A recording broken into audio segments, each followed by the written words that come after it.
क्या कमाल का नॉक खेला है, दूसरी सेंचुरी इस सीजन की इनकी, और ग्राउंड का कोई हिस्सा ऐसा नहीं है जहां पर पॉजिटिविटी उन्होंने शो ना की हो, हर तरफ गेंद को पहुंचाया है। आखिर कहां से इतना इनमें कॉन्फिडेंस आया है कि जहां मर्जी शॉट खेल लेते हैं? देखिए, सेंसिबल प्लेयर है और सिर्फ हिटे नहीं मारते, बीच में single double strike rotation gaps में भी खेलते हैं और काफ़ी कह लीजिए कि कैलकुलेटेड क्रिकेट खेलते हैं। आपको ऐसा नहीं लगता कि ये कोई हिटर आ गया, कोई स्लॉगर आ गया है।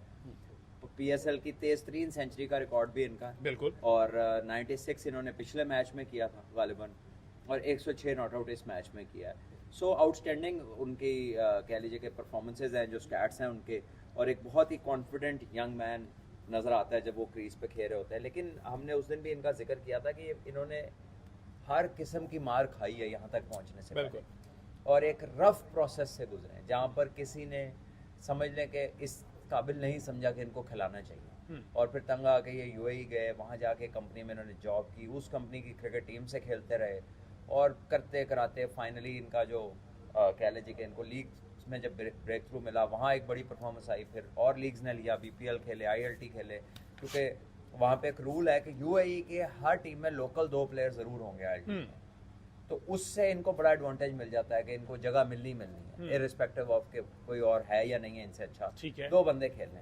लेकिन इन्होंने अपने आप को साबित किया, इन्होंने उस स्टैंडर्ड को मीट किया जहाँ पे बाकी प्लेयर्स खेल रहे हैं, और बड़ी अच्छी परफॉर्मेंसेज इन्होंने दी। और जब हिट मारते हैं तो टका के बड़ी मारते हैं, क्योंकि ये बड़ी बाउंड्रीज हैं। इस पे हमने देखा कि बहुत सारे हमारे प्लेयर ऐसे हैं जिनसे बाउंड्री पार नहीं हो रही कंफर्टेबली, और तो ये कंफर्टेबली कर रहे हैं। इन्होंने क्राउड में भी बॉल फेंके हैं, बिल्कुल इस तरह। और माई बैट जी 96 जिस तरह से भट्ट साहब ने करेक्शन की, ओवरऑल पीएसएल में इन्होंने 2 सेंचुरीज अब तक की, लास्ट ईयर 36 गेंदों पर। अच्छा भट्ट साहब, इनका बेसिकली ताल्लुक मेरा ख्याल शेखुपुरा से बताया जाता है, और बैकवर्ड एरिया फैमिली है। अच्छा। इनके बड़े भाई हैं नदीम जावेद, अच्छा, जो पाकिस्तान अंडर 17 में फास्ट बॉलर खेले थे, ठीक है, मेरे साथ ही खेले थे, मैं कैप्टन था बांग्लादेश के टूर पे बैक इन 2001 ओके 2001 2000 या 2001 सही। था, तो वहाँ पर बांग्लादेश के टूर पर वो साथ थे। तो नदीम अभी भी कराची में रहते हैं, क्योंकि ये शेखुपुरा से कराची शिफ्ट हुए थे क्रिकेट खेलने के लिए और भाई को खिलाने के लिए। उधर क्लब क्रिकेट बहुत अच्छी थी, कराची लाहौर 2 सिटीज़ में ज़्यादा क्रिकेट होती थी।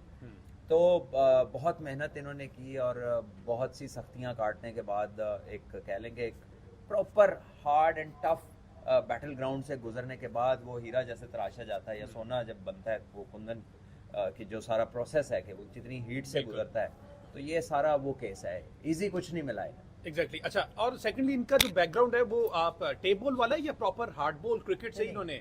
शुरू से हार्ड बॉल, अच्छा। हार्ड बॉल की टीम थी ना पाकिस्तान अंडर 17 की, तो बड़ा भाई क्योंकि खेलता अब था। जो प्रोडक्शन सारी आ रही है, प्रोडक्ट सारे आ रहे हैं, वो टेप बॉल से हार्ड बॉल पे शिफ्ट हुए हैं, और उस तरह की फिर स्लॉगिंग भी करते हैं। There is no such person के जो पाकिस्तान में हो और गली में टेप बॉल ना खेला हो। बिल्कुल, हम सब खेले हुए बिल्कुल ऐसे हैं, टेनिस बॉल, टेप बॉल, फिर बॉल का ऊपर से सब कुछ उतार के जब वो बिल्कुल बॉल्ड हो जाता है वो फिर उसको गर्म भी किया जाता है, फिर उसको पानी में डाल के गीले से भी खेला जाता है। बड़ी वेरिएशन है, बल्कि होनी चाहिए, उससे बड़ी स्किल्स ऐड होती हैं आपके सिस्टम के अंदर। लेकिन अब बड़ा लिमिटेड हो गया, अब सड़कों पे बच्चे उस तरह नहीं खेलते जैसे पहले खेलते थे। ठीक है, ओवरऑल जिस तरह से भट्ट साहब ने बताया कि इनके बड़े भाई भी खेलते रहे अंडर 17, सलमान भट्ट साहब के साथ ही खेले बैक इन 2001 में, और अब फिर आगे उस्मान खान उस लेगेसी को लेकर चल रहे हैं। सलमान भट्ट साहब, कभी मुलाकात हुई हो इनसे, इन्होंने अपनी स्ट्रगल बताई हो कि पाकिस्तान में चांस नहीं मिलता तो रीजन क्या बताई जाती, क्यों नहीं मौका दिया जाता? इतना टैलेंट है कि यूएई में जाके उन्होंने परफॉर्म करके वापस पीएसएल में आ गए, लेकिन यहाँ होते हुए उनको चांस नहीं मिला। देखिए,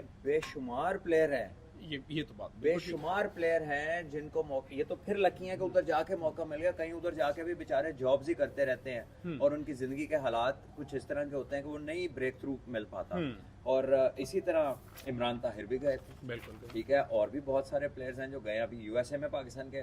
समी असलम जो यंगस्टर टेस्ट खेल के परफॉर्म करके उसे जाना पड़ा अमेरिका में, ठीक है। हमाद आजम अंडर 19 का वर्ल्ड कप, पाकिस्तान की तरफ से एशिया कप खेल के क्वालीफाई करके T20 वर्ल्ड कप में, उसमें भी आपको पाकिस्तानी प्लेयर ही मिलेंगे। तो ये इंडिया से, पाकिस्तान से बहुत सारे प्लेयर्स आपको जो है ना नजर आते हैं, लेकिन इंडिया से अब रुझान कम हो गया, क्योंकि वो क्रिकेट इतनी ज्यादा उधर हो गई और इतना वो उसमें रेवेन्यू जनरेट करना शुरू हो गया कि उन्हें फर्क नहीं पड़ता।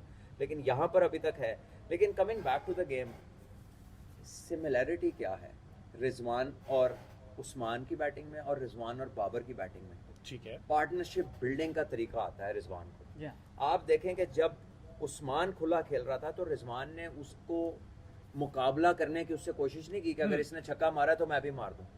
बड़ी ग्राउंड थी, वो गैप्स में खेल के कितने, आप अगर स्टैट निकालेंगे कितने दफा उसने 2-2 रन लिए हैं रिजवान ने, तो आपको पता लगेगा कि एक्स्ट्राऑर्डिनरी रनिंग की है गैप्स में खेल के। 180 के स्ट्राइक रेट से उस्मान बैटिंग कर रहे थे तो मोहम्मद रिजवान का स्ट्राइक रेट 120 था, लेकिन वो मुस्तकिल रोटेशन कर रहे थे। तो पार्टनरशिप जब बड़ी करनी होती है ना, तो एक बंदे को ये सेटल होना चाहिए कि यार आज इसका दिन है, मैं इसको खिलाऊं। तो आप उससे मैच ना डालें, तो आपकी पार्टनरशिप बड़ी होती है। और आप जितनी भी देखेंगे दुनिया में पार्टनरशिप्स, बड़ा रेयरली ऐसा हुआ है कि दोनों ने बहुत मारा है, 1-2%। वरना ये होता है कि एक बंदा सपोर्टिंग एक्ट में जाता है और दूसरे बंदे को जो अच्छा खेल रहा होता है उसको वो खेलने का मौका दे देता है। तो आई थिंक के परफेक्ट तरीका है। और रिजवान को पता है, वो बाबर के साथ भी ऐसे ही 200 की कितनी पार्टनरशिप कर चुके, 200 चेस कर सके। तो खाली 2-4 बड़े हिट मार लेना ही प्लेयरी नहीं होती, जो हमारे 99% लोग अब सोचना शुरू हो गए। बिल्कुल, कि दूसरे को एक्सट्रैक्ट किस तरह करना है, उसको खिलाना किस तरह, किसी की ऑप्टिमम परफॉर्मेंस पे उसको लेके किस तरह जाना है, ये आर्ट आपको सीनियर प्लेयर्स को अगर आता हो और वो अप्लाई कर दें तो उससे सबकी डेवलपमेंट में आसानी हो जाती है। ये स्ट्राइक रोटेशन का हुनर मेरे ख्याल बाबर आजम को भी आता है, और इसी तरह इसीलिए इन दोनों की बॉन्डिंग अच्छी है उस तरह से। कोई टॉप प्लेयर ऐसा नहीं है जो सिंगल ना अच्छी कर सकता हो, बन ही नहीं सकते। क्योंकि बड़ी इनिंगें खेलते हैं ना, तो जो बाउंड्री टू बाउंड्री के बीच में जो जुड़ता है ना, वो जो स्टिचिंग होती है एक चीज को जोड़ने के लिए, वो सिंगल डबल होती है। तो स्ट्राइक रोटेशन के बगैर तो दुनिया का कोई बड़ा प्लेयर नहीं है जिसने कोई रिकॉर्ड, आप चाहे जावेद भाई को देख लें, आप इंजी भाई को देख लें, यूसुफ भाई को देख लें, आप सचिन तेंदुलकर को देखें, आप विराट कोहली को देखें, बाबर को देखें और जो रूट को देखें, स्ट्राइक रोटेशन एबी डिविलियर्स को देखें, उससे अच्छी हिट कौन मार। लेकिन वो बीच में जिस तरह वो रनिंग करता था, उसकी वैल्यू ही और है ना। आप एक तो आप मिनिमम रिस्क के साथ ऑपोजिशन को जब दबोच लेते हैं, तो वो तो बेचारी बेबसी होती है ना कि ना चांस मिल रहा है, ना आउट हो रहा है, सेफ खेल के स्कोर कर रहा है। आर्ट बैटिंग का ये है।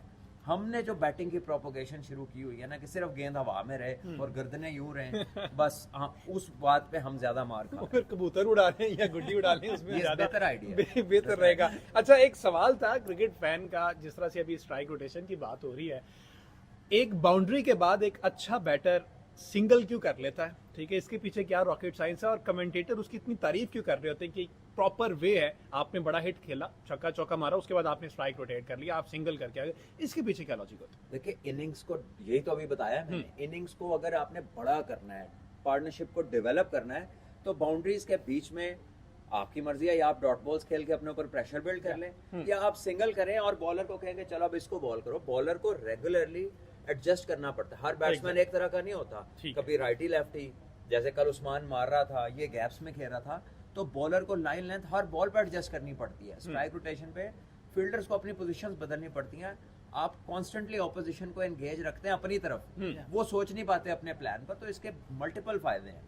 ठीक है जी, कल 189 जिस तरह से बनाया, 3 खिलाड़ी आउट हुए, विकेट्स अगर हमारे पास पड़ी होंगी तो हम वो भी दिखाएंगे। 3 जिस तरह से आउट हुए, इफ्तिखार अहमद पे व्हाट्सएप अगर बात की जाए, 4 रन्स, और इफ्तिखार अहमद भी मेरे ख्याल प्लैटिनम कैटेगरी में। ये कैटेगरीज पे भी हमने डिस्कशन करनी है कि ये कौन डिसाइड करता है कि कौन सा प्लेयर किस पे जाएगा। इफ्तिखार अहमद प्लैटिनम में है, ठीक है, इन्होंने अच्छा परफॉर्म किया हुआ है, लेकिन पीएसएल में अगर देखा जाए तो जो इनसे एक्सपेक्टेशंस हैं टीम की, उस तरह से वो परफॉर्म नहीं कर पा रहे। और कल भी 4 runs, although Multan Sultan playoff के लिए क्वालिफाई कर गई है, एक अच्छी जगह पर पॉइंट टेबल मौजूद है, लेकिन इनकी परफॉर्मेंस बड़ी जरूरी है। देखिए, जब वो आए थे तो 3 ओवर रह गए थे, 2 ओवर रह गए थे, तो जो उसका रोल है उसने आके हिट मारनी है, और इफ्तिखार ने तो इनको पीछे मैच जिताए भी हैं, तो बेसिकली उसका रोल एक फिनिशर का है। ठीक है, बड़ा स्कोर करना है। कैटेगरी का मैं इफ्तिखार के बारे में इतनी बात नहीं करूंगा, लेकिन कुछ ऐसे प्लेयर हैं जो 4-4 साल से बिलो एवरेज परफॉर्मर्स हैं, यानी वो पता ही नहीं चलता कि ये टीम का। कैटेगरी की बात किया तो मोहम्मद नवाज ही प्लैटिनम कैटेगरी में कराची में। ये एक बहुत बड़ा क्वेश्चन मार्क है, इस पे तो मैंने बात करी। जरा तीनों विकेटें जो हैं वो जरा मुझे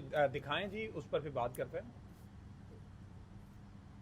ये सेंट्रल कॉन्ट्रैक्ट में बी पे है नवाज, सेंट्रल कॉन्ट्रैक्ट में बी कैटेगरी में है ना, बी कैटेगरी में नवाज। नवाज का तो भाई बहुत बड़ा जैक है। देख, दायरे के अंदर रिजवान आउट हो गया, और दूर साला गेंद नहीं लगी उससे शायद।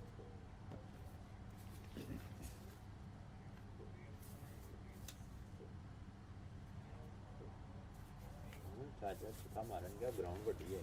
तो जनाब इस तरह से जिस तरह से इफ्तिखार 19वें ओवर में आए थे, ठीक है बड़ा हिट खेलने गए हैं, वो आउट हो गए, लेकिन रिजवान के आउट की समझ नहीं आई। 58 रन बनाकर सेटल बैटर जो है दायरे के अंदर कैच पकड़ा बैठे, तो ये थोड़ा सा क्या समझ नहीं आप आया मुझे जरा हमजा इसमें आपको? बताएं ना कि किस तरह से दायरे के अंदर ही उसने कैच पकड़ा दिया, बड़ा हिट भी नहीं खेलने गए। नहीं, बड़ा हिट मारने की कोशिश किया, गेंद उससे दूर था। अगर आप देखेंगे बॉलर ने जो वो आखिर के ओवर्स में बॉलर क्या करते हैं, जो वाइड का निशान लगा होता है ना, उसके पास बॉलिंग करते हैं। ठीक है। क्योंकि जब आपसे जितना बॉल दूर होगा उतनी आपकी रेंज जो है स्ट्रोक की पावर उसमें कम हो जाती है। तो वो रिजवान जो है वो अपना एक पोजीशन लेके खड़े हुए थे कि रिजवान ज्यादा फेवर करते हैं लेग साइड के हिटर को।